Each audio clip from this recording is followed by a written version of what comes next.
गाईजवळ जायचं म्हटलं की मला अजूनही थोडीशी भीतीच वाटते बरं का. मनात एकच विचार येतो, शिंग मारते की काय. पण आज धाडस करून गाईला चपाती घातलीच. लहानपणापासून ऐकत आलेलो आहे की गाईला रोज एक चपाती घातली की घरात सुख समृद्धी, आनंद आणि भरभराट येतो आणि गाईमध्ये 33 कोटी देवांचं वास्तव्य असतं असं म्हटलं जातं. म्हणूनच आज मनापासून तिचा आशीर्वाद घेतला आणि तिला एक चपाती खायला घातलीच. आज काहीतरी पुण्य केल्यासारखं समाधान मिळालं. नंतर घरामध्ये येऊन झाडू मारायला सुरुवात केली. आता माहेरी आलं की शरीराला अचानक आराम मोड लागतो. काम करायचा इतका जास्त कंटाळा येऊन जातो की कायच सांगू. पण सासरी आपण एवढी सगळी कामं कसं काय मॅनेज करतो काय माहिती. मग वाटलं चला मम्मीला पण थोडीशी मदत केलीच पाहिजे, म्हणूनच ना झाडू मारायला सुरुवात केली. झाडू वगैरे मारून घेतला आणि नाश्ता करण्यासाठी किचन मध्ये गेले तर आजी आधीच भांडी घासायला बसलेली होती.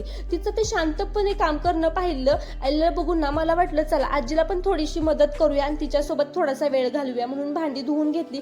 सगळी कामं पटापटा आवरली आणि मम्मी मी पप्पा गावात सामान घ्यायचं होतं म्हणून बाहेर पडलो. आता तिथं ही लाल कलरची साडी पाहिली आणि अक्षरशः मन तिथे चढकून गेलं. मनाला खूप जास्त भावलेली होती. इतक्या सुंदर साड्या तिथं होत्या पण मला ना ती लाल कलरची साडी खूपच जास्त आवडलेली होती. त्याच्यानंतर सगळं सामान वगैरे घेतलं. मम्मीने माझ्यासाठी काय काय घेतलं, मी मम्मीसाठी अधिकवानासाठी काय काय घेतलं. आता एवढं ऊन पण लागत होतं, म्हटलं चला शरीराला पण थोडंसं थंड केलं पाहिजे म्हणून मम्मीच्या आवडीचं गुलकंद आईस्क्रीम घेतला आणि खरंच त्या एका आईस्क्रीम मध्ये ही वेगळीच मजा होती. आता मम्मीने माझ्यासाठी काय घेतलं, मी मम्मीसाठी अधिकवानासाठी काय काय घेतलं हे जर जाणून घ्यायचं असेल तर चॅनलला सबस्क्राईब करून ठेवा. उद्याच्या व्हिडिओमध्ये तुमच्यासोबत शेअर करते.